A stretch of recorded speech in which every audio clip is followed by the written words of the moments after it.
Welcome to tonight's seminar, once you've quietened down. My name's John Mully. I'm here to introduce Daniel. Now, Nigel Tonkin sends his sincerest apologies. There's an urgent family matter that's cropped up. He was the driving force behind getting Daniel out to Australia for tonight. You'll notice some cameras up there. The plan is to make a DVD. It'll be available very cheaply. So as you leave tonight, there'll be some pads on the papers just on the table just outside the door. Just write your name and address there and contact you. But we will advertise it fairly widely. And now, Daniel, during his talk, he's very happy to take questions as we go, so it's interactive. And just to start off, he can tell you a bit about himself, and then we'll get into some serious buzzy business. Thank you, Daniel.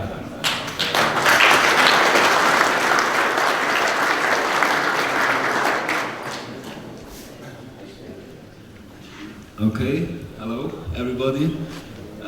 First of all, I would like to thank all the responsible people. First of all, Nigel, that cannot be here. Say hello to Jenny. I hope she's doing better soon again. And I want to say thank you for the South Australian Budgerigar Society that invited me.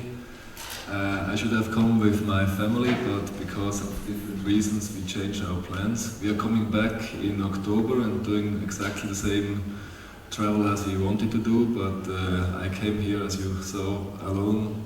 First day with a friend of mine. He's going up to Cairns now, and I'm going tomorrow early morning as well.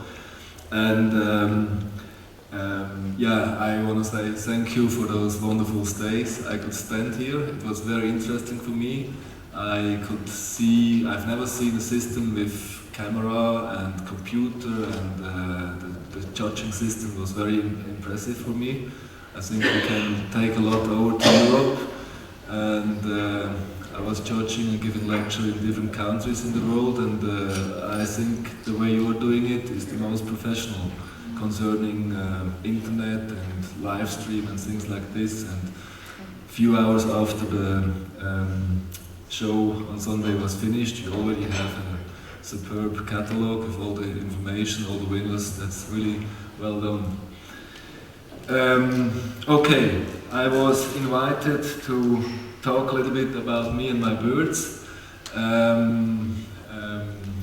There's a lot of talks about the birds, good things and bad things, and I know that in Australia people are discussing about that style of birds, and it's the same discussion in Europe.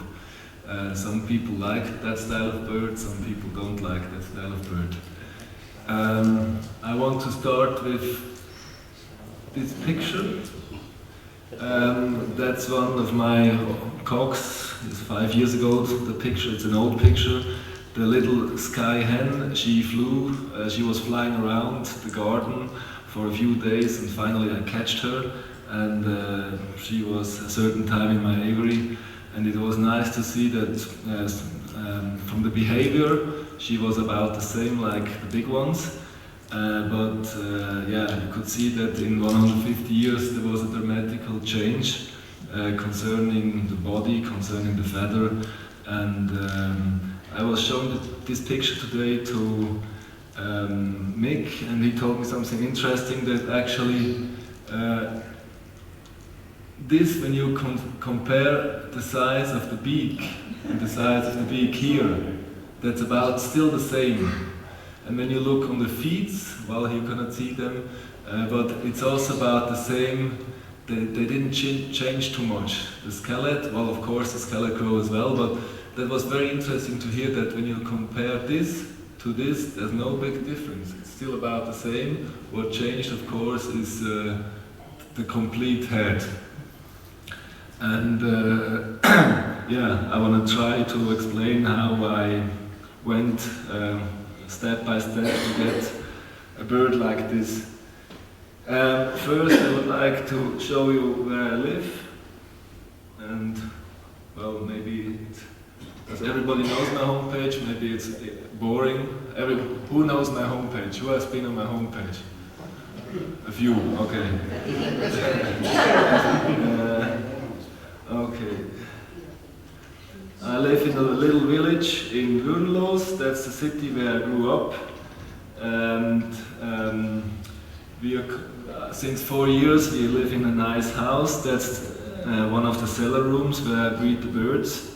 I have 70 boxes, but I only use about 60 the whole year, and the rest of the time, well, the birds are in the other flight, in the other room. So I make half a year is a breeding season, and half a year is, how do you say, holiday, vacation for the birds. That's inside the flight. Not so interesting, I want to show you something. Well, I show you better pictures afterwards. I just want to show. Well, you'll see a lot of good birds, a lot of good pictures. I want to see. So that's the house with the outside flight. I don't know how it's in Australia, in Europe, on the continent. Old people, many people are saying there's no use to use outside flight, and it's a tendency to, everybody has just small flights, so about like this and so and so, and I don't like this. I want my birds to keep in a big flight, and yeah, but that's what I want. But for being honest, that picture was taken, I don't know, it was rainy, but as you can see, there are not many birds outside. The problem is the bird has to fly up, and the windows is on that side because the birds are in the cellar. But many birds in Europe, even if they can go out, they prefer to stay inside. I don't know how it is in Australia, but in Switzerland at least it is like this. But still, I think you have to keep the birds. You have to give them the chance to go outside. That's a picture from the garden. We're living on the top of a hill. We have a nice, wait, yeah, that's the house. That's the house from the garden. And at the beginning I wanted to put the birds in here. That's another little house, and there you go up to the house. Okay, I grew up in Lutolf. I'm 44 years old. I have 2 little kids, 1 wife.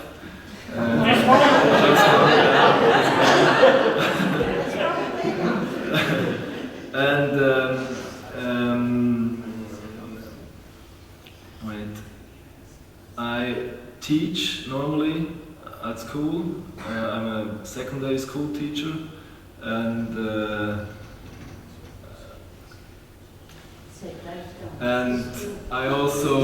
I'm a coach of a football team, and I stopped working as a teacher. I stopped working as a teacher 3 weeks ago, and I will make a sabbatical. We are traveling afterwards from October till February, and then I will have more times for the birds. In the last year I had very little time for the birds. That's why I also couldn't take any pictures.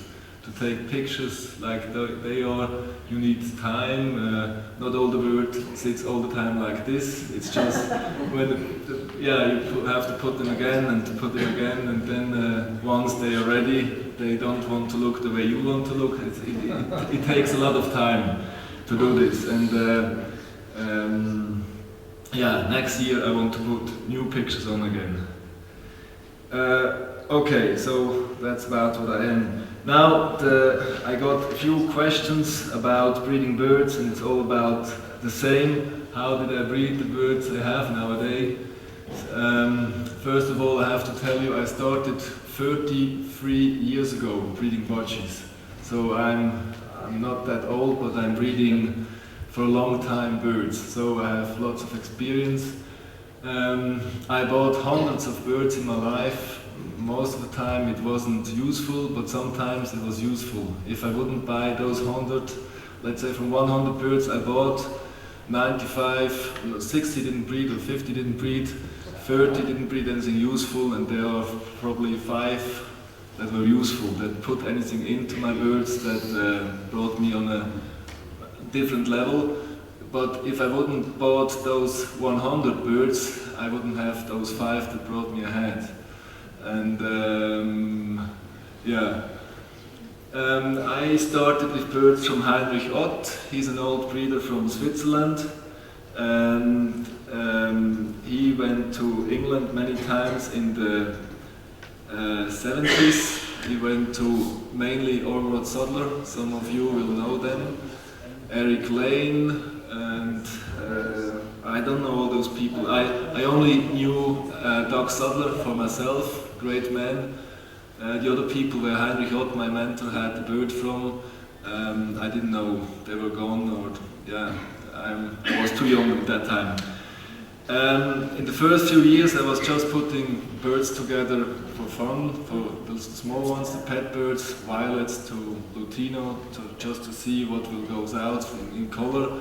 And then when I was 15 I bought my first English budgie, and for 50 Swiss francs, that was a lot of money for me at that period as a boy, and I had it at home and I didn't like it at all. I thought I want to bring him back. But then I brought him back, but instead of bringing him back to that breeder, I bought another one, a hen, and I started to breed with them. And suddenly anything happened in my head and I said, wow, that's nice. And I got rid of all the small ones and started with the big ones. And I don't know why that suddenly happened. I was breeding other birds as well, Rosellas and Burg and Nymphensittich. I don't know the German birds for them, but they're all flying around outside here. I've seen some of them.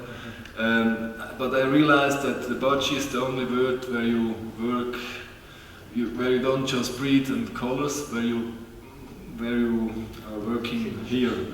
I was interested in art, I'm still interested in art, I'm interested in industrial design or in architecture, or I drive a car, but not often. But when there's a new model, a new car is coming out, I'm looking at them and I always think it's interesting in which direction things are going. And with birds I realized quickly that there's something similar, that you try to build anything that looks nice. And when I was 16 I met Heinrich Ott, and from that moment on, it was 17, I don't remember exactly. The first few years the older breeders treated me not in a good way. They always sold me the old birds, and I was not successful. And I think without that guy called Heinrich Ott, I wouldn't stand here, I wouldn't breed anymore, because he really helped me a lot. He told me, look, these are my best couples, these are the good youngsters from those couples, and these are the weak ones. And he offered me to buy the weak ones, and they were really average birds, or less than average, but the result was very, very good what they brought, much better than it's mathematic. If the father's a top bird and produce a weak one, some of the youngsters will be top again, and when they have the right pedigree. And Heinrich Ott didn't like the flecked opalines, the big buffy flecked opalines, so I was buying the flecked opalines and the little tiny birds, and I put them together, and I had quickly good results. In the first few years I was mainly looking for the mask. I tried to buy birds that are having a deep mask, and at this time I didn't realize having a deep mask means a long feather. And so actually since 30 years I try to get birds with a long feather. And from the beginning I was using only birds with a deep mask. And afterwards I was trying to get size, bigger birds. Everything that was big was beautiful for me. And when I bought a bird, I took it in the hand, and often the bird looks big, but you have it in the hand and it's just feathers. And I was buying everything that was heavy and big, and I always checked the feet, and I was trying to get birds with big feet. When a bird has big feet, it doesn't have to be a good bird, but on the feet you can see quickly the bone structure. And if you have a baby in the nest box and you have to put the ring on quickly, you know it's rather get a big bird than a small one. So that was the next feature I was looking for. And I had big birds. In the early 20s, different people in Switzerland told me already I have the biggest birds in Switzerland, because I was only looking for big birds and put them somehow together. I was from the beginning, I didn't, everybody told me you have to breed in the line, just keep poor and don't put many outcross in. I put a lot of bird in, it was a lot of outcross, and I still put nowadays 8, 9, 10 birds into my own ones, just to keep the blood fresh. And when I'm talking with other people, mainly in the UK, many of them are saying, my blood, my stud is pure, I have only 100% my own line, and for 8 years I didn't bring any bird in. They're very proud of this, and I think it's very silly.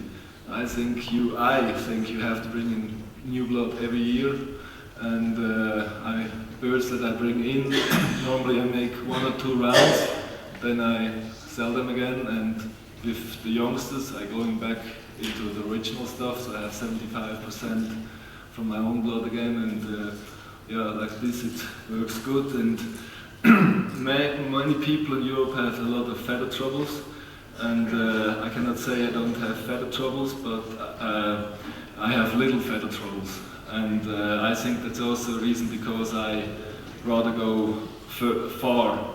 In the last few days I was often asked how close I breed, and many people are saying I breed extremely close, but I could just say no, I don't breed close.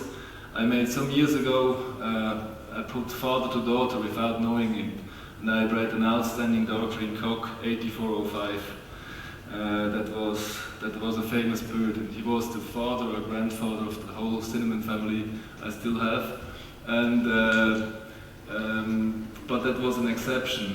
Normally I don't breed close. Ralph Jenne from Germany is a good friend of mine. He, for example, breeds half sisters, half siblings, father to daughter, mother to son, and things like this, and he has good results. I'm skeptical. I think you like this, you fix anything shortly, but you multiply all the good genes, but you also multiply all the bad genes. And I think if a bird that is bred too close becomes sick, he might be not strong enough to fight against the virus. So I rather go the long way. And somehow all my birds are connected, but I mix them all over. Also color-wise, I always put as many features and as many colors in a couple. Let's say a cinnamon opaline grey-green spangle, I pair to a normal cinnamon pied hen or things like this. I like that combination, and often the birds I make, I would say more than 50% of the breeding couples I'm putting down are love couples. That means birds that I saw in the flights feeding each other, flying around. And most of the time they are choosing a partner that is okay or that is even good. So they're looking for an opposite feather or for an opposite style, and I always try to put 2 different feather types together to balance, to get the result in balance.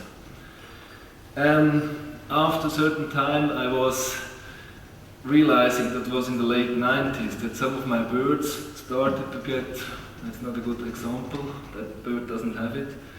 I take this one.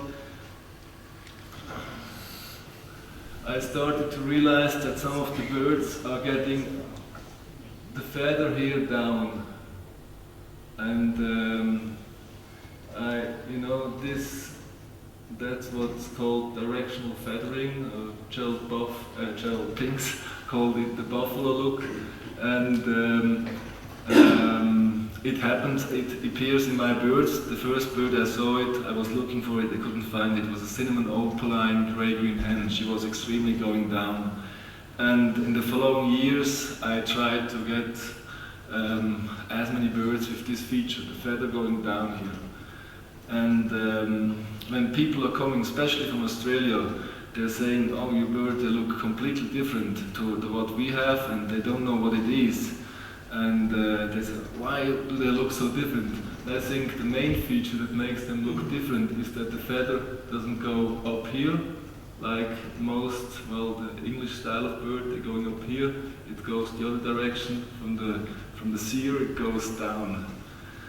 And whenever I saw a bird that had this feature, I tried to keep it, even if it was a little shit bird and flagged hen and feather troubles.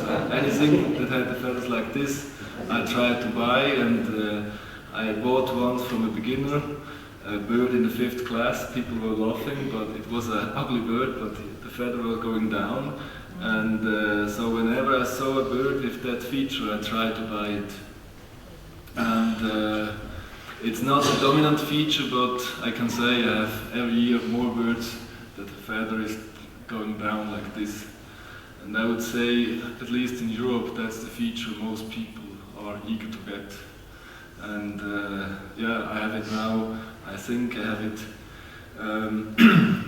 I have it. How do you say? It's not dominant, but it's in my birds now everywhere. And also, if I put 2 birds together that don't have it visually, a certain amount of birds are showing this feature. Another feature I was looking for was the position of the eyes. Wait.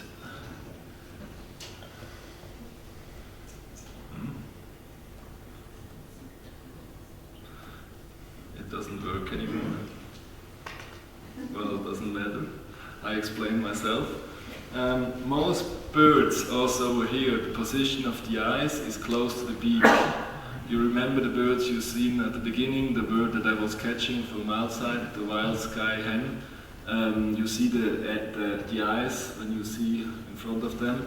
And I'm trying to put the position of the eyes backwards, more and more backwards. And when you have the eye backwards, they get more backscot, and that make the bird rounder in this position. I want to show you a few examples. It doesn't work anymore. Strange. Well, I want to show you, that wasn't a great bird, but he bred very well for me. Just to show you, you see this bird, the position of the eyes is here. That's about in the middle, very far up behind. And yeah, he bred some excellent youngsters. You know what I mean? Often the eyes are about here, and I try to put them more backwards. And that makes also a different face. And another feature I'm trying to bring in is the blow. But in England you see a lot of birds that blow extremely, and then they have a hole here. That's quite ugly in my opinion. I don't like this at all. But a nice blow that goes down and like this, and the feather must be close. I think that makes the bird look very nice. Any questions up to now? Everything clear? Yes, yeah, George? Tell you on, when you were talking about close breeding, did you find a decline in fertility? By close breeding? I know you're not doing it. I had, well, that was in early 90s. I got from Heinrich Ott, I bred at that time an outstanding pied cock. He had no tail, but for this time it was outstanding. And Heinrich absolutely wanted to get that bird. And I was interested to get some dilute, so he offered me his 2 best dilute cocks in exchange for this pied cock. And these 2 dilutes, they were nice birds for that time. I bred, I had youngsters from both of them, and then I gave the youngster to the other ones, and so everything, the whole family was coming out from these 2 birds. And about after 5 years, I think all the birds were dead or didn't breed anymore. And that was 100% sure too close. Or when I was a boy, I was breeding guinea pig. Yes. And I had one, and my girlfriend in the neighborhood, she had another one, and we put them together. At the beginning they were like this, then they were like this, and after 5 years the babies were about this size. I mean, they were all uncles and brothers and sisters, and it was fun. You gave them around to other people, but I think, well, I know with mice or with rabbits you can breed them very close. A friend of mine is working in surgery with animals, and with rabbits and mice you can go as close as you want and you don't have any problem. But I'm sure with budgies you cannot, from my experience. And as I said before, you multiply all the good features, but you also multiply all the bad features. And every bird has cons and pros, and I think they're not healthy enough anymore when they bred too close. And many studs in Europe, they have problem with fertility, and I think one reason is because they're going too close. And well, not all my birds are, I think all the birds are fertile ones, or most of the birds are fertile ones, but the big buffy ones, you have to get them at the right place, at the right time, with the right partner. And as I said before, when I put two birds together, I always try to find two characters that fits together. I don't say this cock must breed with this hen, and I wait 4 weeks. I put them together in nest box. I always open the nest box immediately, and if they're not interested in a few minutes, they just sit here and here.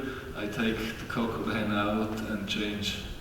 Many times when I don't put love couples together, when I have an outstanding hen, I put 3-4 cocks in the nest box, open the nest box, and then the hen is choosing one of the cocks. And if I have an outstanding cock that I want to breed with, I give this cock 3-4 hens, and the cock can choose one of those hens. And so it's not really a love couple, but they have a little bit the choice to choose the right partner. And like this, I have, well, my extreme cocks, for those cocks I need 3, 4, 5 hens a year to get youngsters. Not all of them, some of them are extremely fertile from the first egg, but other ones, they have to learn it, and it's very, very important that if you work with a young cock, I use them about 10, 11, 12 months old. It's very dangerous if you give for the first time to a very good cock an aggressive hen. When you're unlucky, she will attack him, and for the rest of his life he's not interested in hens anymore. So it's very important for cocks, especially big buffy ones, that the first experience is a positive experience, that he can go on. And most of the time these are little hens that I give them to try, and when it worked, I let them have a good one. But sometimes the result with the very poor little hen is better than with the good one. You all know what I'm talking about. Well, any more questions after what I said? Yes? Yes, hi, welcome to Adelaide. Have you had a chance to look at the birds on the weekend? Yeah. And how do our birds compare? Because in the picture here, yours have extremely long feather, which here in Australia they're all trying to get. But I sometimes wonder, with you being in Switzerland, your weather is a lot colder than we have here in Australia. Do you think the really cold weather encourages your birds to get longer feather than we do here in Australia? Like today is our wintry day here in Adelaide. This is miserable, cold, wintry day for us. Yeah, I mean, in nature, till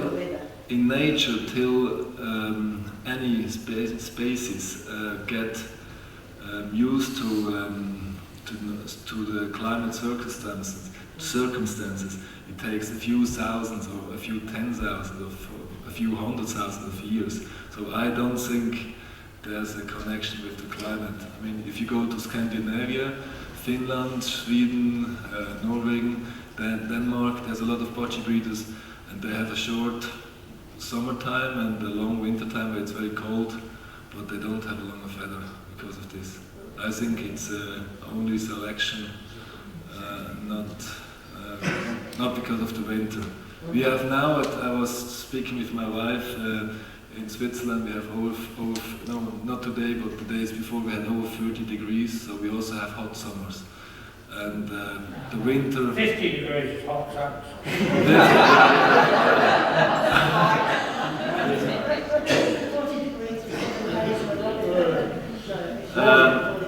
Going back to your other question about the birds over here,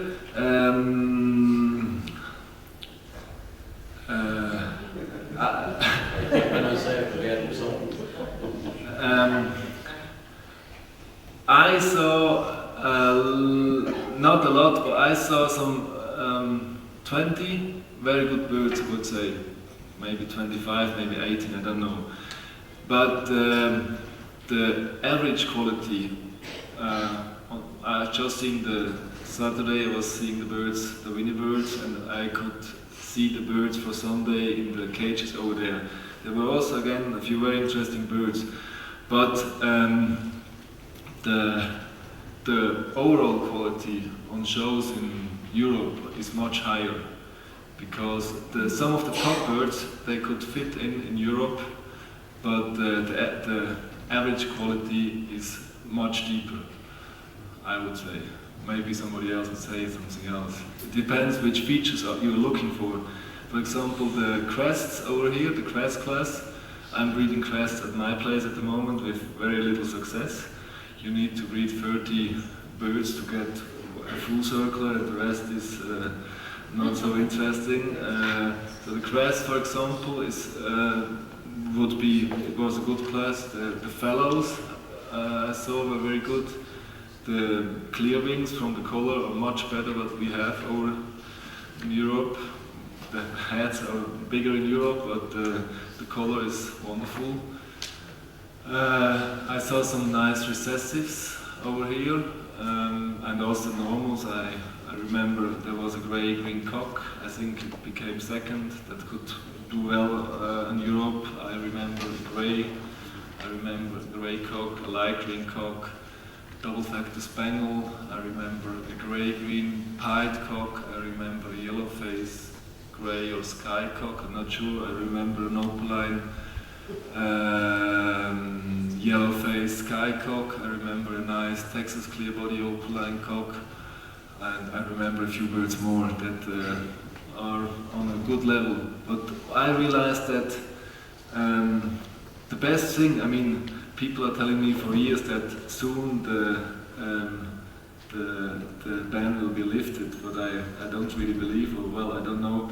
But what you should do, but I know that you won't do it, is that the best breeders would put their best birds together, and so to make one super stud.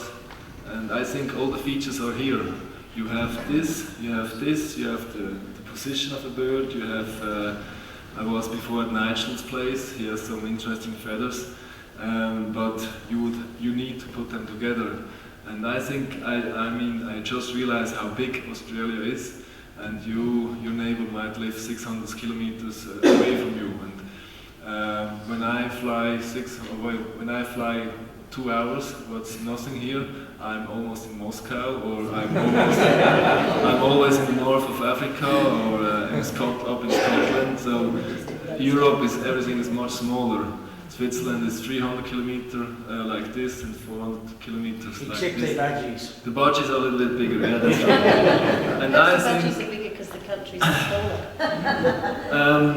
I think in Europe at the moment there's no borders anymore, and on one thing that's good and one thing that's not so good. Like everything, it has pros and cons, but so there are a lot of birds going around, and I know that in Australia that's not that easy. I'm giving a lot of birds now in the next half year when I'm not in Switzerland. My top cocks will go to different breeders, and they will breed with them, and I get youngsters back. You cannot do this with many people, but with some of them I can do it. and they're trustful, and so both sides are profiting. They can get from my best birds, and if I want a bird from them, I can get it. And so both sides are profiting. Yeah. Is this okay as an answer? Okay. And just that was a grey spaniel, just to show you again the feature that I want to show you. That has it very nicely, and not all my birds are having it, but that's an average hen. It's not. Wait, there's another one coming. This hen become an outstanding hen. It's a golden face. At the moment I tried to breed, you see this, a little bit old-fashioned, that's why I sold him. It's still a very good bird, but for my taste there is not enough. It's, yeah, I had birds like this 10, 15 years ago, but I want them to have the feather directly going downstairs. Okay, any other questions? Oh, okay. Your feather over there is a coarse feather over there, or soft feather? I don't understand coarse. I understand soft feather. Yeah. Rough. I don't think they are rough. No, I call them soft. But anything else I saw is, what I realized. Say again? I said you don't have any white birds showing. Any? White. Albino. You want to see some albino? I have some. Do you have sizes of pies? I have some, yeah.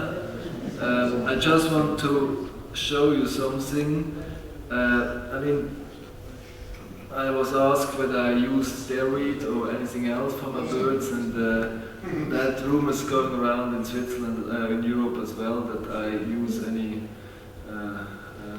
super products, but that's nonsense. But I try to feed my birds, of course, as good as I can. That was in my younger years. I have my own food in Switzerland. That's the biggest Swiss, it's called Melio Food Company, and they let me produce my own food. My own seed, and in here you can read what it is. I don't know the. No idea. Yeah, Japanese.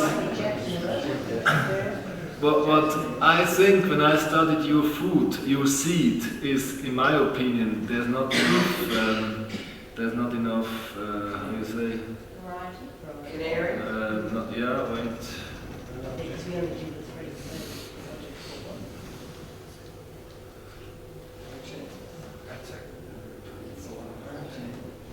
Well, you don't see it. No, it's not a good picture. It's not clear enough.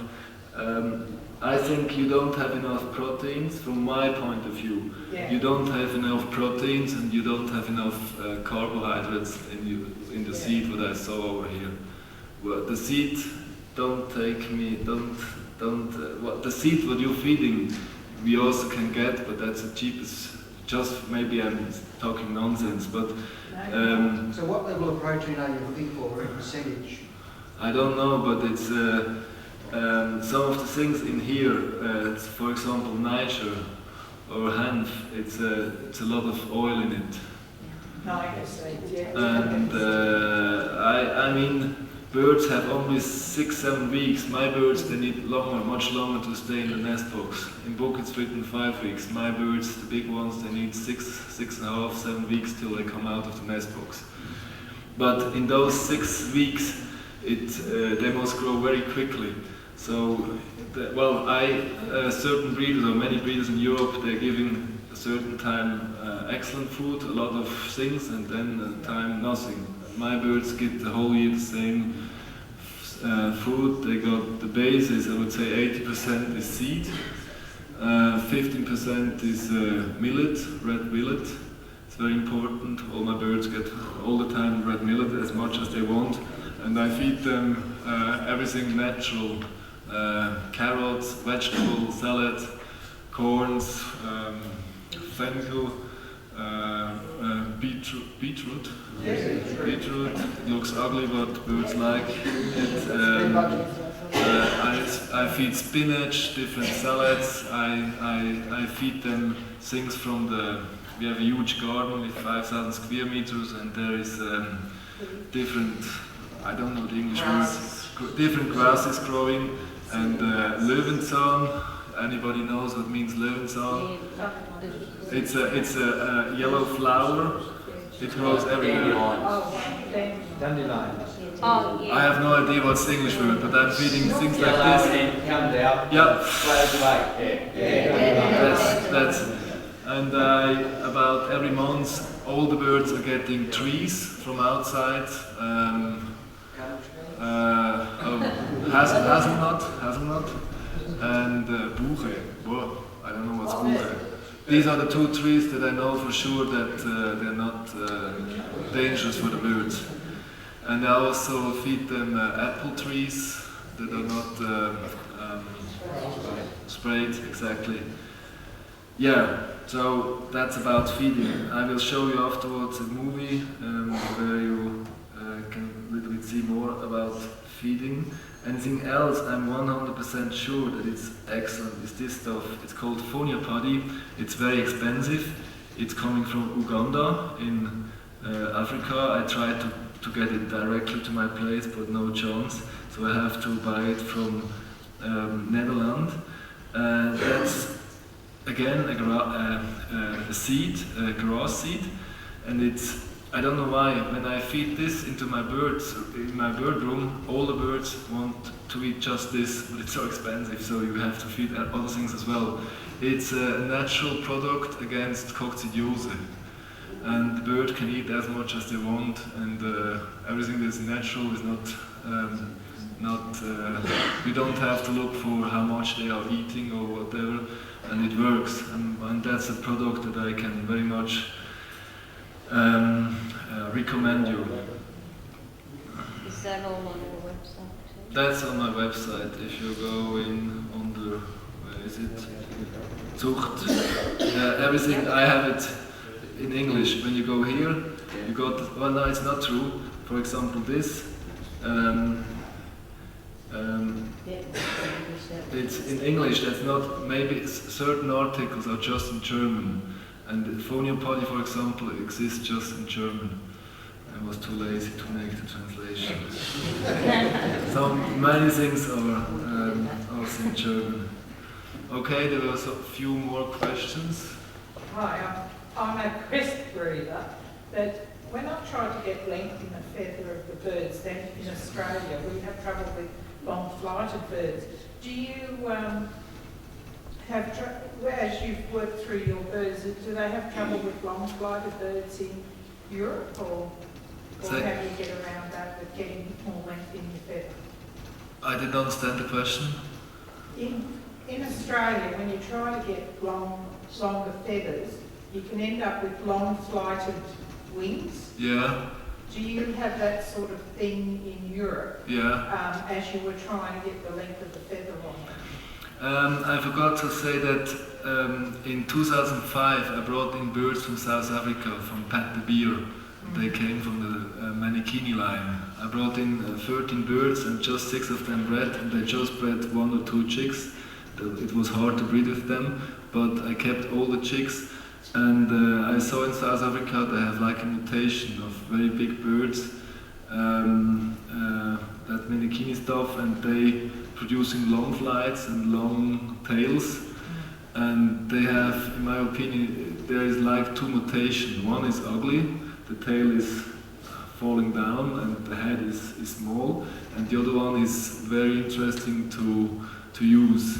And in many of my birds, there's still a little bit of that blood going back to 2005 from Pat the Beer.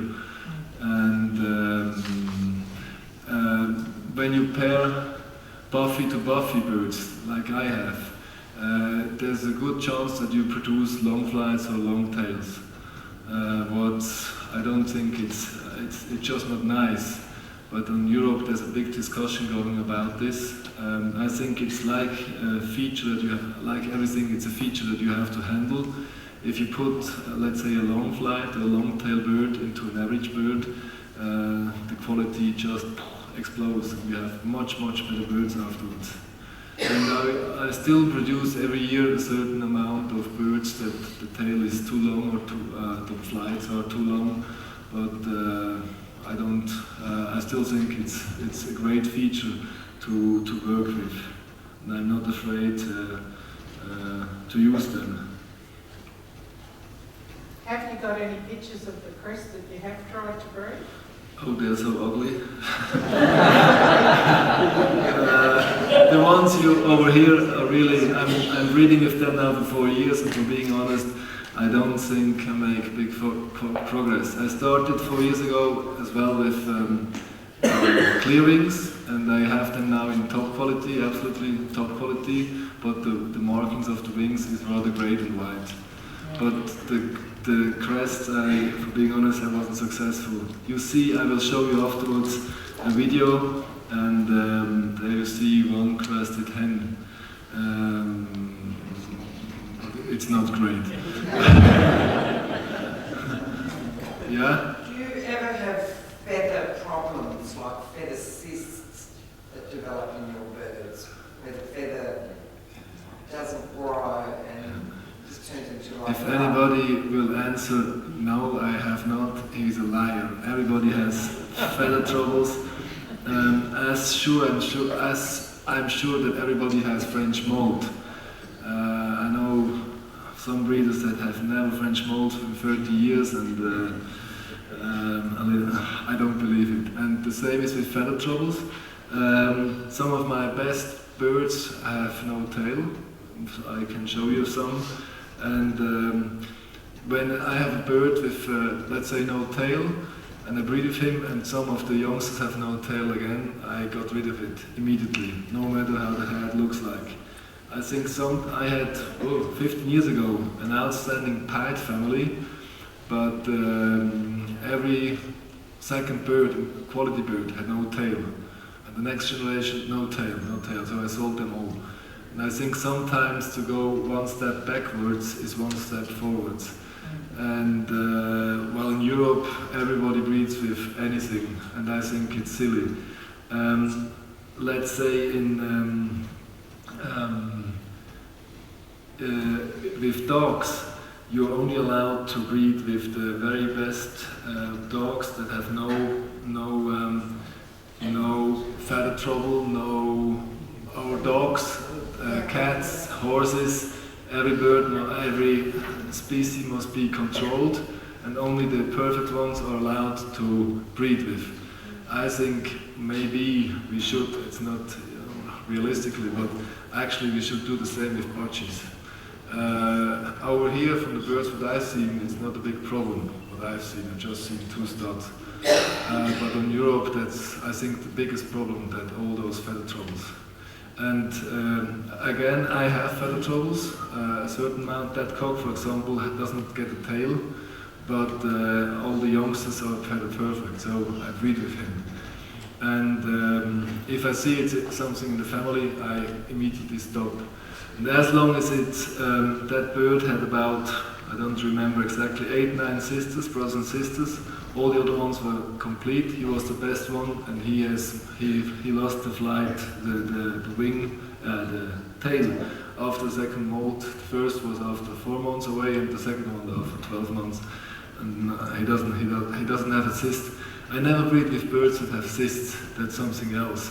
But birds with no feathers, I'm not afraid to breed with. I also breed with birds that were French molter. A friend of mine, Marcel Spurkler, there's a famous vet over here, he's saying the birds that suffered on French molt but recovered completely, or not even recovered completely, where you cannot see that it's infected somehow. You just have no wings and tails feathers. You can use, because those birds are very strong against the virus. And I think it's true. Most people in Europe, they kill the French molter, and I think they miss anything. But it's also dangerous to, I think, feather troubles, no tails and things like this, and French molt are 2 biggest problems we have to fight with in Europe. I also have to fight with them. I had 4 years ago, when we moved into the big house, New aviary, everything perfect, everything clean, new bright air, bright light and fresh air and everything perfect.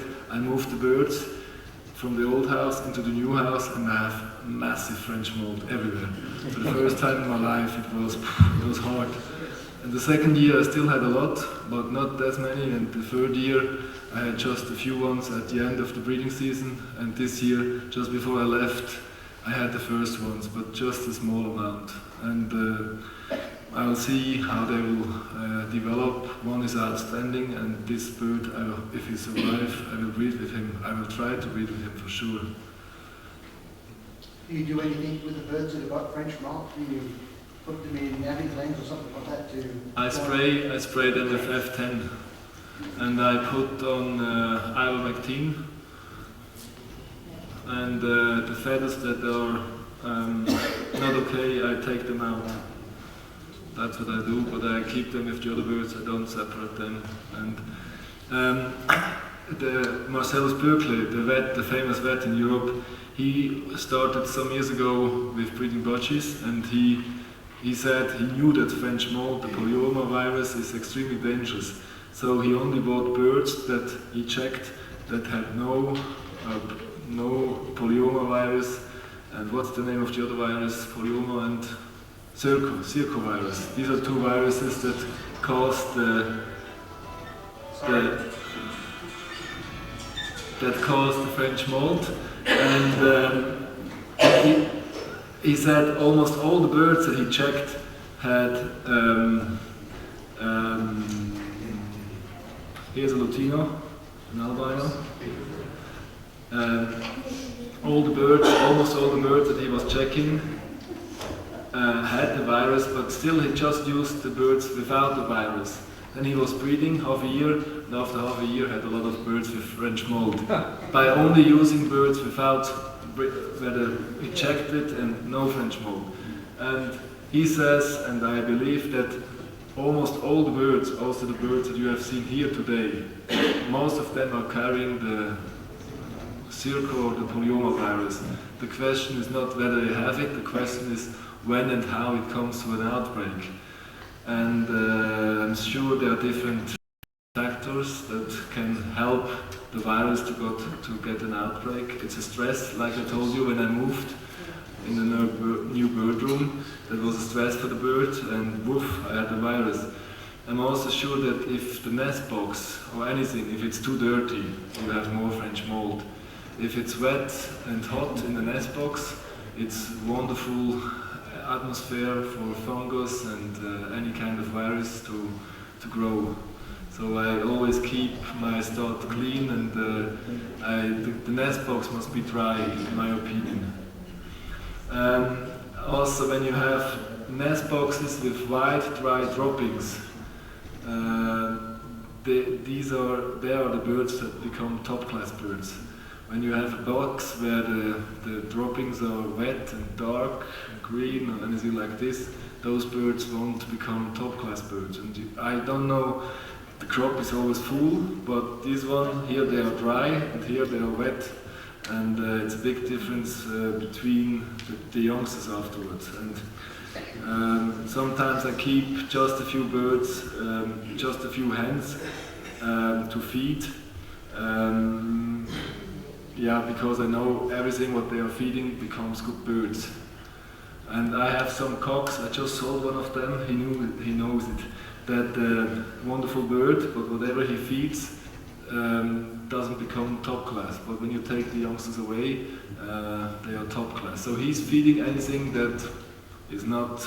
The birds are not ill, but they just don't develop that good as when they are taken away. Any more questions? Do you get a lot of mops or anything? Dusters? Dusters. I used to have much more than in my younger years. I was feeding artificial amino acids, and I'm sure that there's an influence between too much amino acids and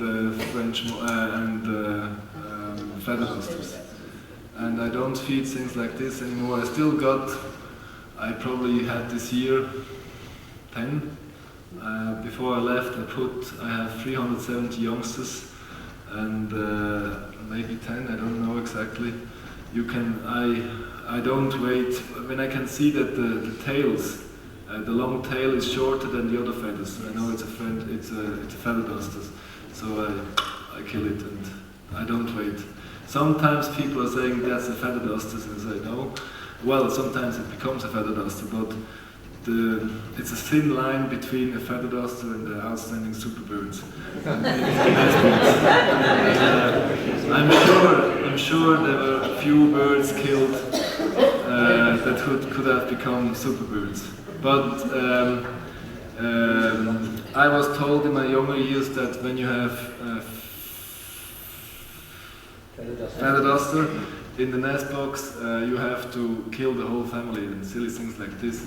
When I have a feather duster, it's for me a sign that there's super features in the family, and just go on.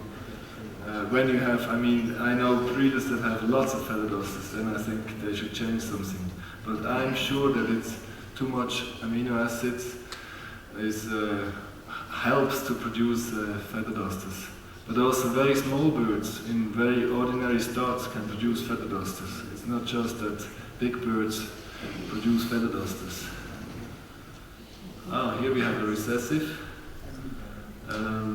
Somebody asked for recessive, that's one. It's a young one from last year. Yeah, a split violet. I read a wonderful violet recessive now at home. I hope it survives till I'm coming back home. Any more questions? Otherwise I will show you. Yeah. Do you pluck the feathers before you breed them? Yeah, I try to. Sometimes I forget, sometimes I think it's much better to cut it, because my big puffy birds, if you take the feathers away, you have a handful of feathers then, and you take substance from the bird, and he has to rebuild the feathers, and you risk that the bird goes into a mold, and I'm sure it's much better to cut it. But and also when you take it away, you have to do it again in 2 months later, because all the feathers grow back. But sometimes I forget it, and the eggs are still fertile, and sometimes it's really amazing. I'm thinking, how is it possible that the sperms are going through, but somehow it works. And sometimes they are perfectly shaped and they are mating, but all the eggs are clear. I think all the birds, hens and cocks, are going through a cyclus, and in Europe there are more and more breeders using artificial insemination and using foster pairs, but I think both is not really helpful. I think the bird, I don't use foster pairs, and I think the bird has a cyclus, and I don't think you can just let them produce fertile eggs, take them away, and again and again and again. I think the birds wants to grow up chicks and wants to, otherwise they get frustrated, or I try to leave it as normal as possible. I also put all the baby birds, after they come out of the nest box and the parents start to attack them, I take them away to a small flight, and when they are able to fly around easily and everything, then they go into the big flight, and in the big flight there are cocks and hens and adults and babies, and they have the normal, they have to fight to go up to the good places, and they can see the behavior of the other birds. And most people in Europe, they are putting cocks and hens and youngsters and adults separate. I think that's nonsense. And all the birds that don't know what to do, I think they were kept separately. Yeah? Related to that, do you limit the number of babies you let them raise? Till about 2 years ago, if they just had 1 or 2 babies, I took the babies away and gave it to another nest box. Now, in the last 2 years, that was after the French mold problem I had 4 years ago, I leave as much the chicks where they grow up, I let them there. And if I have 4 chicks and the smallest one doesn't grow, I don't give him away to another box. Sometimes I think that might be carrying the virus and you spray the virus away. But normally I let them feed 3 or 4 chicks, sometimes 5, but that's exceptional. Yeah? Back to another topic. With cinnamonaboline, especially in the hen scene, out here it's been advocated that you don't use cinnamonaboline in spangles. I think the best you can use is cinnamon opalines. All my birds, I have a problem. I have much too many cinnamons, and I'm forced to sell many top-class cinnamon cocks because I have so many. But all the normals here, every cock, he split cinnamon opaline, he split cinnamon opaline, he split cinnamon opaline. He splits in. I'm not sure what his opaline cinnamon is. They all bred over cinnamon opalines. I think cinnamon is a factor that produces better quality, and opaline is another factor that produces better quality. And if you have a lot of cinnamon opalines, then you have a good start. That's my opinion. And I don't use flagged cocks. I saw you have a little bit of flaky problem over here in Australia, and I used to use flagged birds a lot. Now I have almost too little, because when you have good flackies, that means you have a lot of melanin, and then you have good spots. I used to have better spots than I have now, and but I like to use flagged birds, especially hens, not cocks. Cocks are rather giving further, and flagged hens can produce absolutely clean youngsters. And I think flagged cinnamon opaline hen, they never have feather troubles. The feather from cinnamon opaline hens seems to be, it's a theory for me, but I think they have stronger feathers. So I think the cinnamon opaline hen is perfect to breed anything. And the other variety that I use for anything is spangles. My Lutinos can be split, can be bred over spangles, or the recessives were bred over spangles. So I use the spangle factor for producing better youngsters. That's a split cinnamon opaline. That's an opaline hen. Yeah, a Lutino hen, not split cinnamon opaline. Any other questions? I was just going to ask you mentioned before that about the duration there of the chicks, of the big chicks in the nest, that you keep them something like 6 weeks. Do you have problems with the hens laying again while the nest is full of chicks? And how do you deal with that? If you don't foster. Well, often the hens start laying too early when the chicks are still. My big puffy birds, they need longer, as I told you, to come out of the nest box. That means the hen starts laying too early. They still have their own natural rhythm, and then sometimes I take just the eggs away, and either I give it to a couple or I keep it on the top of the nest box, and when the youngsters are out 1 week later, I give the eggs back. Then so they grow all at the same time. But many of my hens have the tendency to restart laying too early, and many times the eggs are clear then when they lay too early, because I think the cock is not ready yet then. It's not yet in the cycle to be fertile. I thought that would be a problem, that's why I asked the question. Yeah. Any more questions? So otherwise I want to, that's the bird that I just sold to Willy Doctor, and he knows it when he hears me. He breeds wonderful youngsters, but when he feeds the youngsters himself, the chicks doesn't grow as good as they would be by taking away. That's a big one, yeah.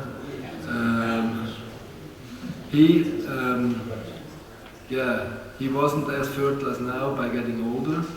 I don't know why, but it's an exceptional bird. It's one of the best ever bred here with the neck and so on. this bird I just gave to China. It's a good light green. That's a clearing, cinnamon clearing, nothing really beautiful. That's yeah, we are going. No, it's not. It comes. Look here. It must be a clearing. It's a cinnamon clearing. But it's not. It's a good bird, but not really what we want. Yeah. It looks more like a grave. Can you go back one? Say again? Can you just go back one? What do you want to see? I want to see the grey green. Can you make a comment on... that's too far. It's on the cinnamon oak bullying drink. Thank you. That's a Texas clear body. Can you make a comment on the flecking and how you see that in Europe, please? As I told you before, I would never show in Europe when you show a flecked bird, he has no chance. So you better leave it at home. Just it's a hen. But I would breed with her anytime. If it's a good bird, I wouldn't show it. But I would, if she was choosing a cock that is dirty as well, I wouldn't let them breed. I just let her breed to a clean one. Never multiply the thoughts. Always try to find the balance. If that bird was a cock, would you breed with it as well? When I have a clean one, no. If I don't have another one, yes.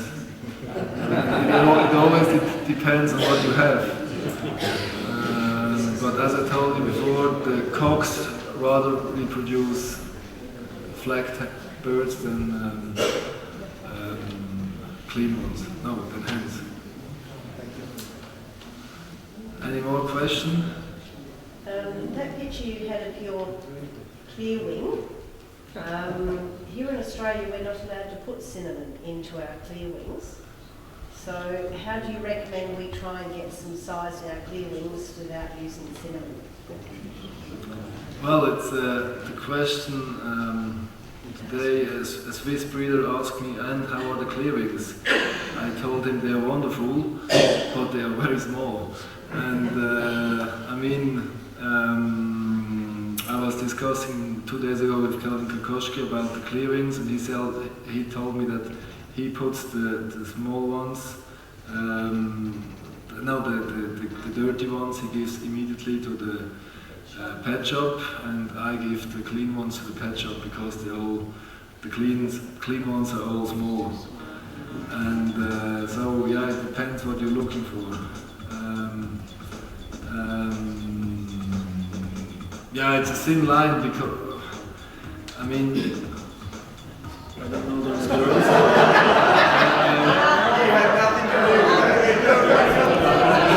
I'm seeing them for the first time.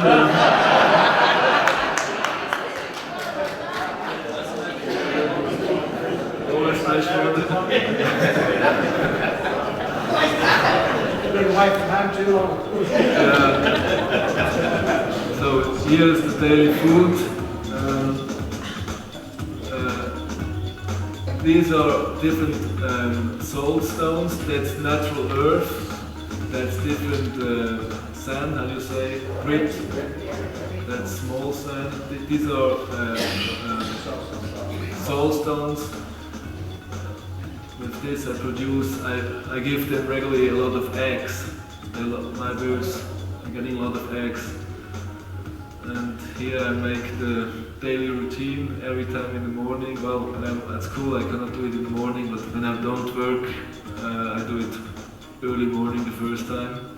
Check all the nest boxes. I think that's very important.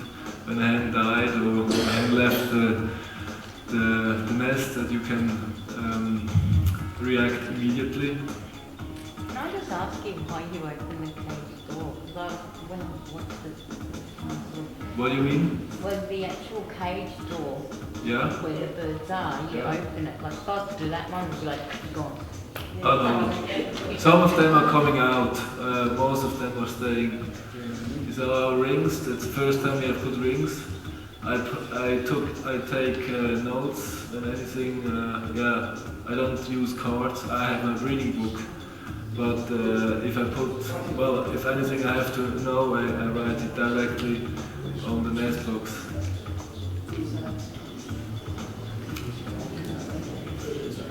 What have you got in the floor of that? Stardust. Sawdust. Stardust. Sawdust. I don't know how it's called. That's why it's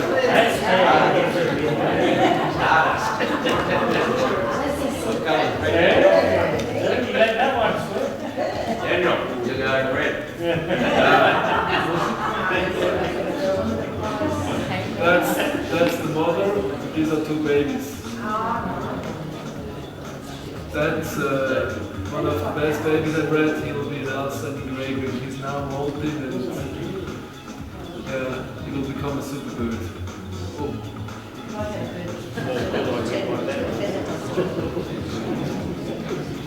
That's the mother. That's her mother. His mother. That's the daughter from the grey green I told you. He breeds good youngsters, but what he's feeding is not that good, so he wasn't fit. I cannot see it. How do they see? Huh? How do they see with the rest of it? What do they say? That's no problem at all. I have 2 birds at the moment that have problems with the eyes, but that's not at all a problem. So previously there, Daniel, you showed that couple pop, people don't realise the zebra markings behind the head, how suitable they are and how fine. And also those feathers are all spaced, and you look at them, you can see there's definite rows, no jumping rows or anything. Wait, I couldn't understand. Like, you know that grey-green cock, the young one in there, you know where you've got the back one where you can see the back of the bird.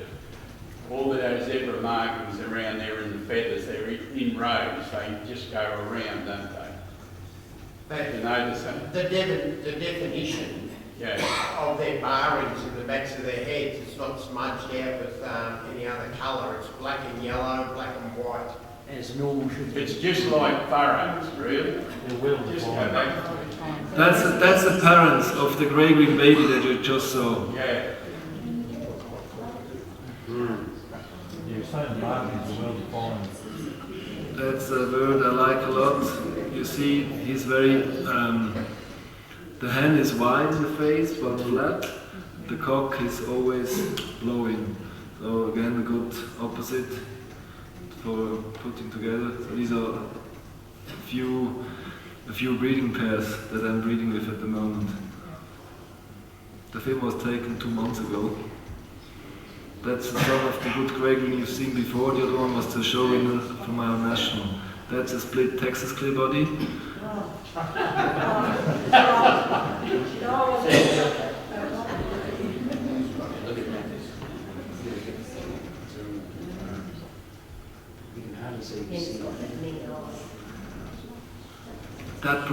The cock I just sold, and this couple produced the best youngster this year. So the hen goes down, directional feathering, the cock is, oh look here. Yeah.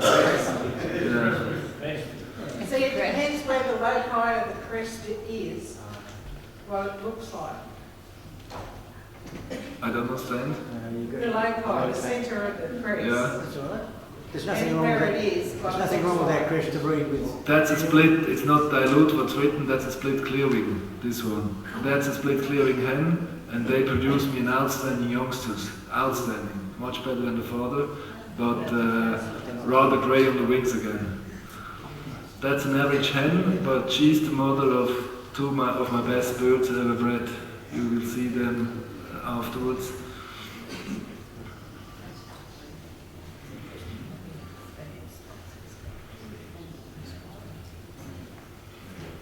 That's a recessive couple, so he's a split cock.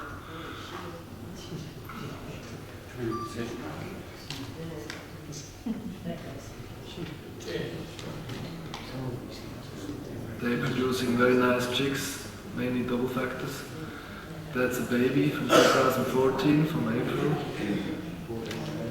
So these are some babies from the second round. That will be an outstanding hen.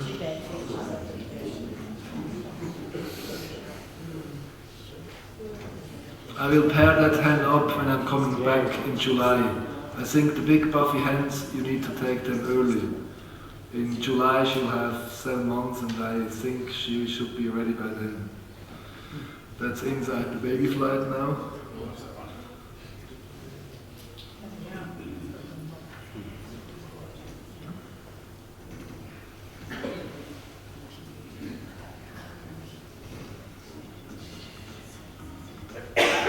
That's a yellow-faced pied. You cannot see that's a yellow face, but it will be going to be a huge bird. How long will they be, your birds? I don't know.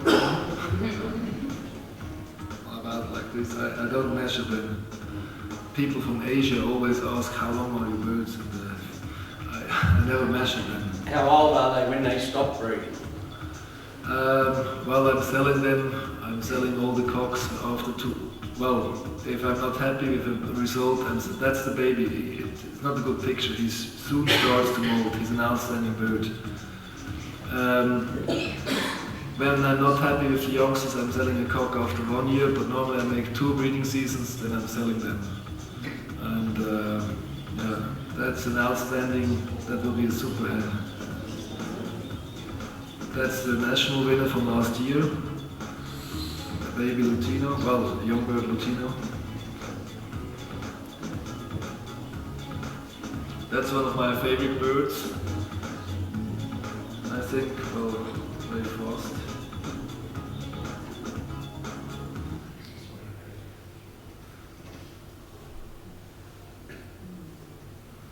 Where are we? This one. Wow. I have some pictures here from Terry Smith. Maybe I can show you there, you can see it properly.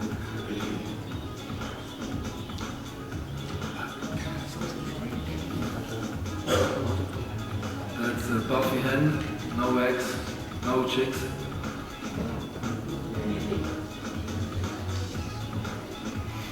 That's an average Reagan cock, but he produced one outstanding Skyboy youngster now.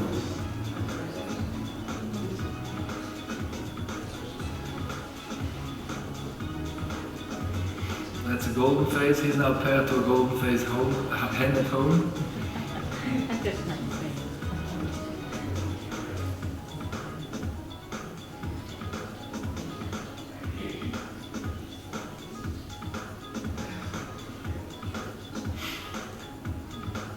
Double factor baby hen.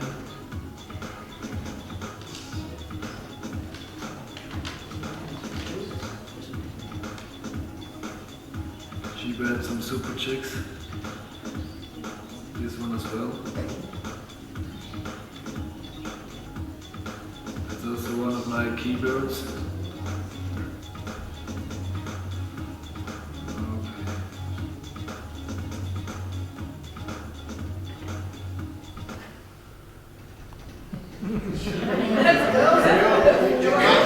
I don't know that. If my wife is looking, I don't know those girls.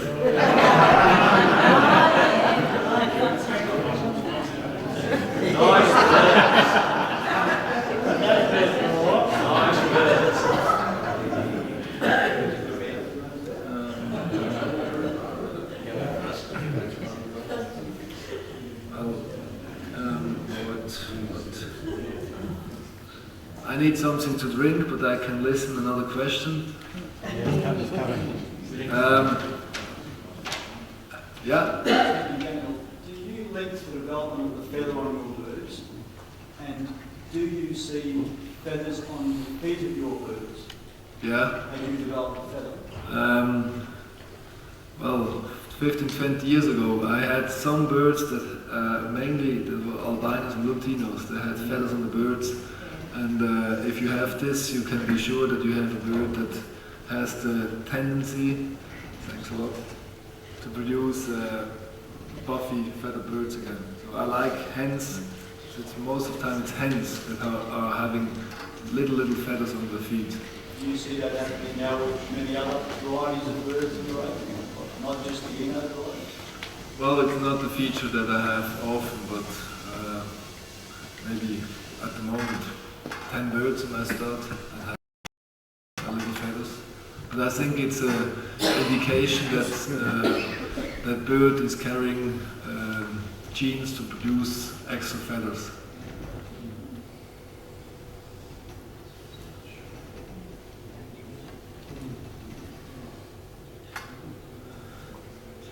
Any questions? Otherwise, I'll just talk a little bit. Yeah? What percentage of infertility do you have across your breed pairs?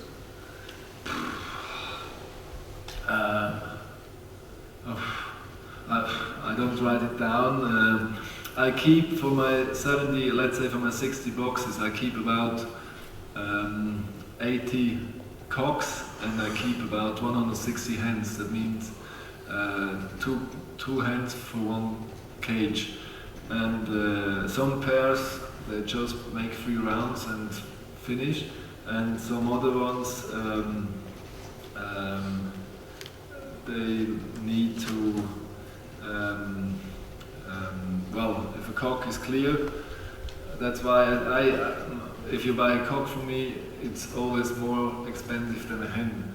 Because from a cock, when you're lucky, after 1 year you have 30 youngsters. From a hen, when you're lucky, you have 10 youngsters. That means a cock is always able to produce much more chicks. And if you have a hen, she has twice clear eggs, so bad luck, and you have to give her back to the sheet, and she have to wait 4 months till being in condition again. And with the cocks, that cock, for example, the grey on the left, he was the yellow face. He was very fertile from the beginning.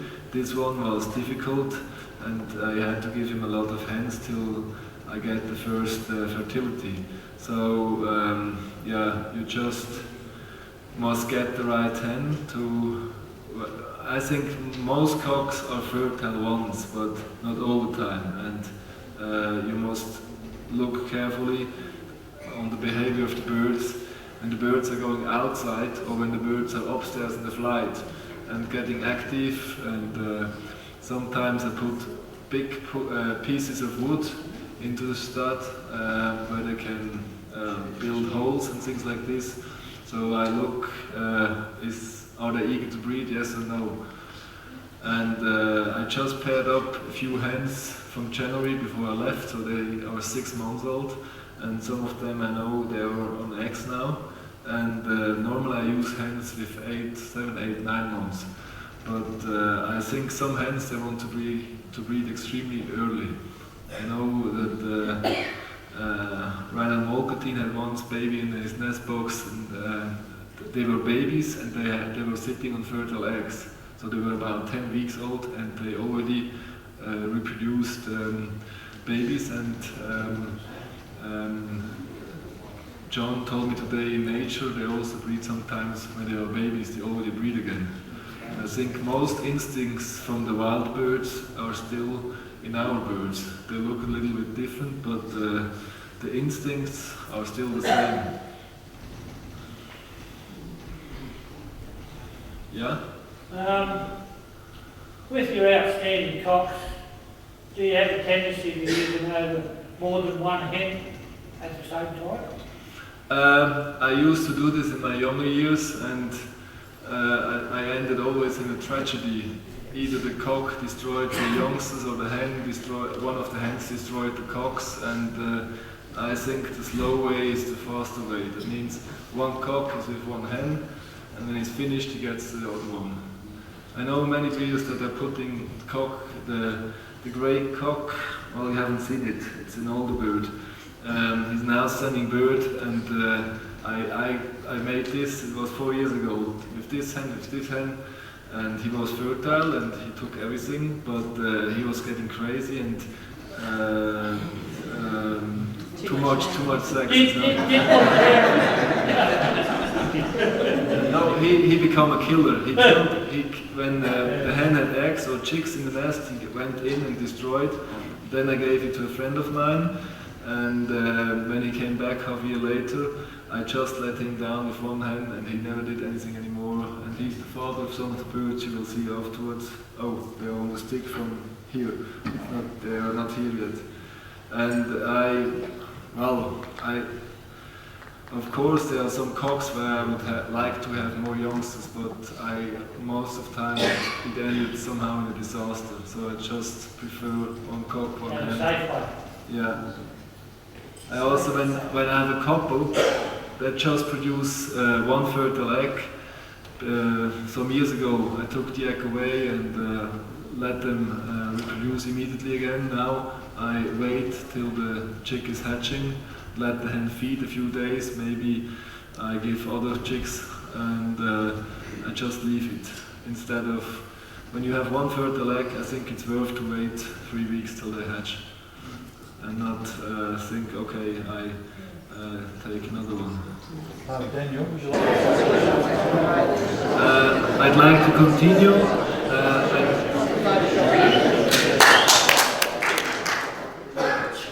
I just got a question from somebody who's asking what I'm doing with feather pluckers. At the moment I have 2 hens that are feather plucking. They're both, no, not at all. Both of, you will see afterwards a baby from one of the feather plucking hens. Well, if they're not producing anything outstanding, I would get rid of them and tell people they are feather plucking. I also have a cock that is feather plucking, but he also produces outstanding youngsters.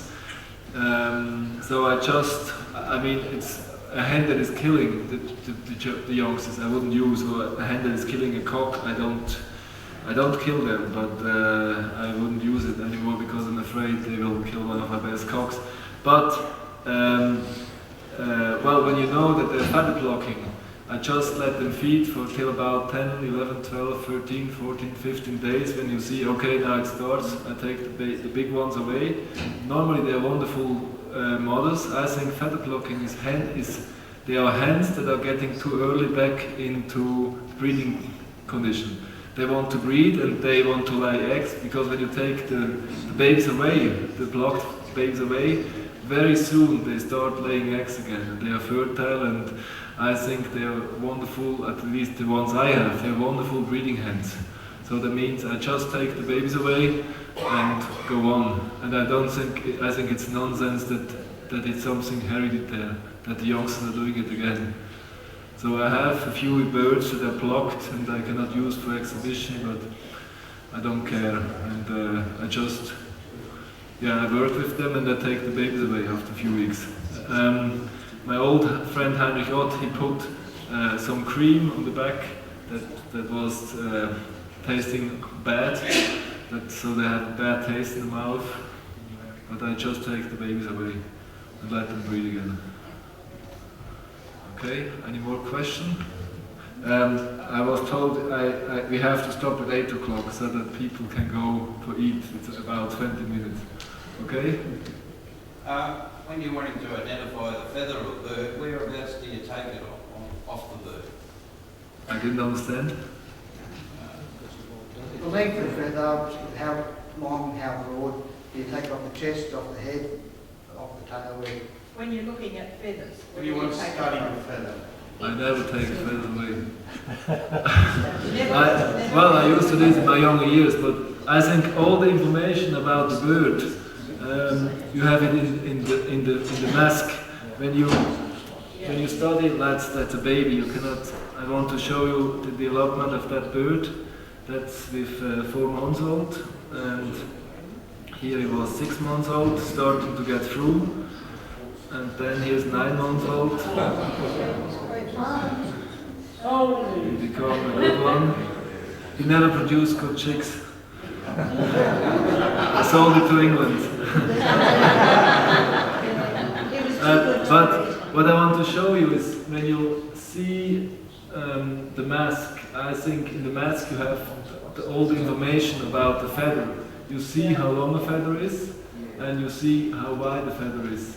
The best feathers are the long feathers with that are bright,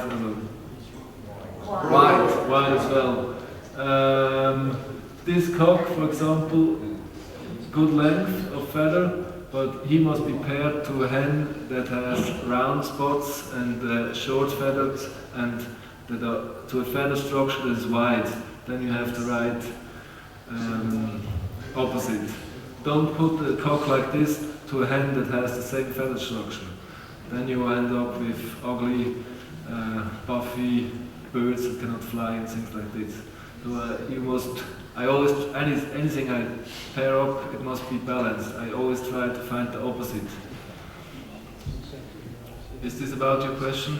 So I don't, when people come to visit me, they always want to take feathers away and, well, they can do, they survive, but I was doing this in my younger years as well, especially to see the down, the white feather. I think that the white feather is the feather that makes the bird look wider. But when you feel my body, the body of my birds, it's not just, that bird is mainly feather, but they also have a different bone structure. They are wider and they have wider neck, and it's not just the feather. You cannot just make the feather longer, you also must make the body longer and bigger. Any other question? Yeah? And when you're buying birds Yeah? to improve parts in birds in your stud, do you look for an overall good bird, or you just simply look for a feature to add to what you've already got? I brought in 4 years ago birds from Keith Morehouse and from Dennis Bruce from UK, for example, and they had birds from the Wilson line, and they had an interesting feather structure, and that was, for example, a feature that I was looking for. But most of the time I just try to find either I take a bird that has already my blood, with a little bit different, that's the best you can bring in, or a complete, or some birds that are coming from a start with very high level of birds. I think if you look into the flight of a start, when you see a lot of good birds, then you can take any bird and you still will produce anything like this. If a start has only a handful of good birds and 200 are weak, I wouldn't take a good one out of there, because always what's in the flight you will breed about at home again. You see, it's like a genetic footprint when you see the birds in the flight. That's what about in this bird. And most of the time either I go for a special feature, or I just want to bring in new blood to keep fertility, to keep vigor, and things like this. And yeah. And because I give good birds away to breeders I know well, I'm always able to get a top class bird back again. Like the sky blue from Willy Doctor, that is, I think, quite famous over here. Yeah, the bird was bred directly out of my birds, and already as a bowhead I knew I will get it before he became champion of Europe. Any more questions? And when you length of your mask, how does that transform to the length of your head? What do you head? What do you mean? I don't understand. Well, if you got long masks, do you can that transform into the same gene to the feather on top of your head, the length feather? I cannot follow. It's got a long mask, but it's not as long on the head. Does your head feather and your mask feather increase and decrease the same amount all the time? Well, are they two individual things genetically, the cap and the mask? Well, it's somehow linked, of course. You would like to have long feather here and short feather here, but of course it's more or less connected. And when you have a short body feather here, the feather will be up here as well. But again, in the mask you see the length and the wideness of the feather. And when I see this, I know which bird I have to pair it to. Well, this one is you can pair it to anything. I think you cannot do it wrongly. Yeah, that's a perfect bird. He's still breeding. He's paired up at home now to a golden face baby hen, and they were mating before I left. I hope to find some fertile eggs at home. That's a Adelaide cock. He's dead, but he bred some youngsters. She's still breeding. Violet Spangle hen. I'm looking a lot for. I don't use spangles with no markings. In the UK, for example, they lost all the markings. And Spangle, I think they are wonderful if they have the right markings. And I use them also in cinnamon and opaline. And I think it's nonsense that when you use cinnamon and opalines in the Spangle that they lose the nice spots. Most of my Spangles are split cinnamon and opalines as well.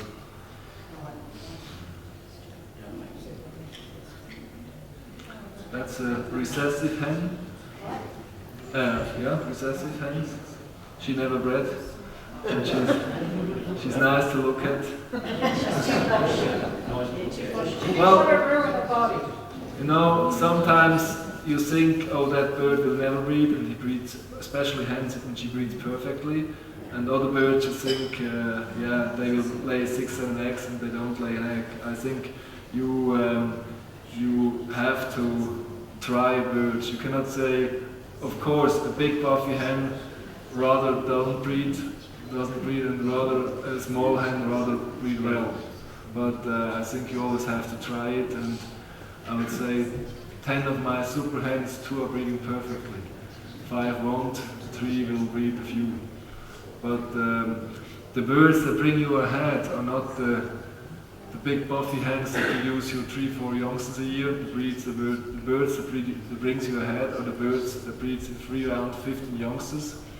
Because then you have 15 youngsters, and out of those 15 youngsters you can take a selection. There will always be a few birds that are much better than the mother, maybe a few super birds.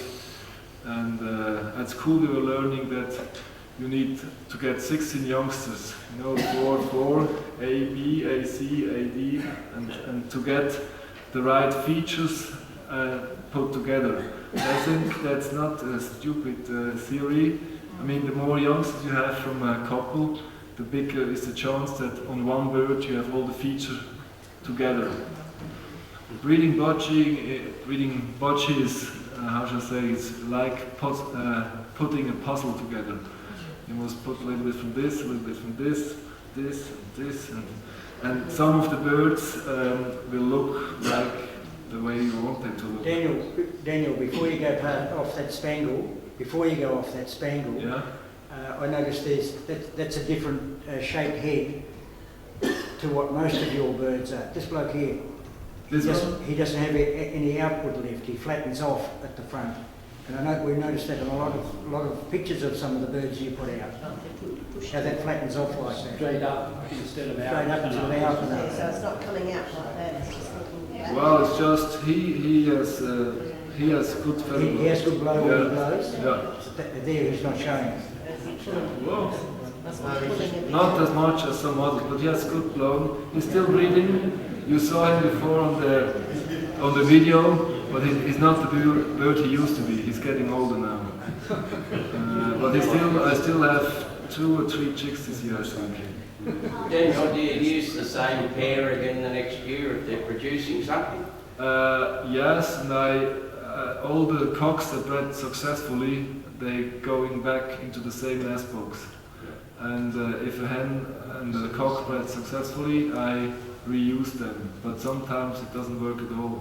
Right. Sometimes it just works. Yeah. Sometimes I'm selling a breeding couple and the other guy that's buying them is saying they even didn't look at each other, and they do the same at my place. So it's no guarantee that the next year they will do it again. Still a bit of a lucky dip. Yeah, but I don't do it too often. I used to do it more often. It depends how many chicks that I have. I think before I sell a cock, I always want to have enough chicks, and then we can go. Because when you have enough chicks, the it's a little bit mathematic. Some of the chicks, when they have chicks again, have to reproduce more or less the quality of the grandfather. Most features in my birds, that's Timo Haar, the guy that took the video. I think most features in the birds are not going from the parents to the sons and daughters, it goes to the next generation. It jumps one generation. My father is like this, my mother is like this, but my grandfather was like this. And I think with the Budgie it's often the same. I think many people are taking the wrong decision by selecting the birds. They just look quick what's visually here and keep the 100 best ones and get rid of the other ones. And I think many times they are good birds. I was surprised when I saw birds in the auction. I think there were very good birds in the auction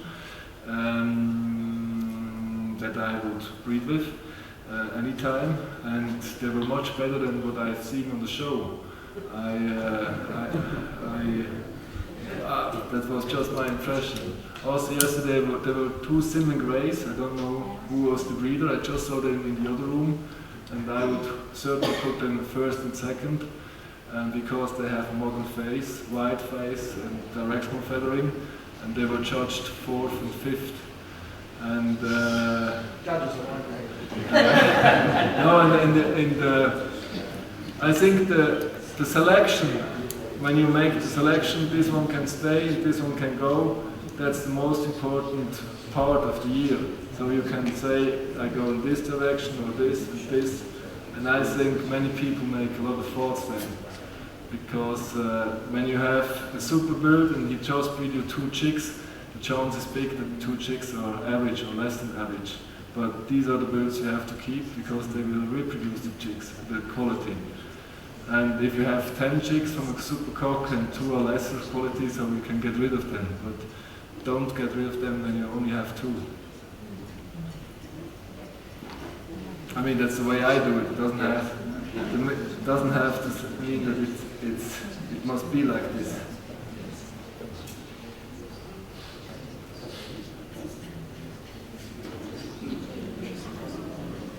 Any other questions? These are 2 baby grey greens. One of them you've seen before. These are 2 brothers. Just to show them how they look in the nest box.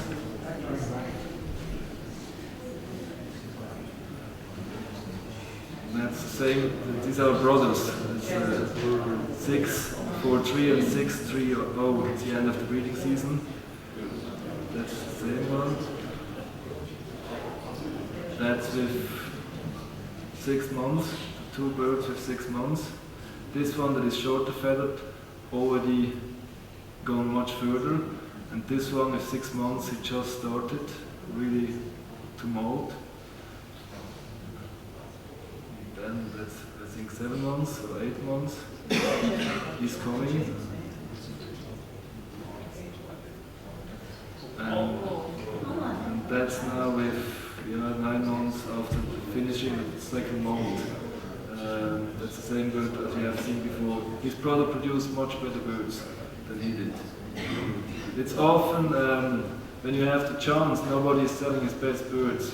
But if you have a trustful breeder that is offering you the smaller brother or sister to the top birds, I think it's always a good opportunity to take them, as long as they are really the brothers and sisters of the good one.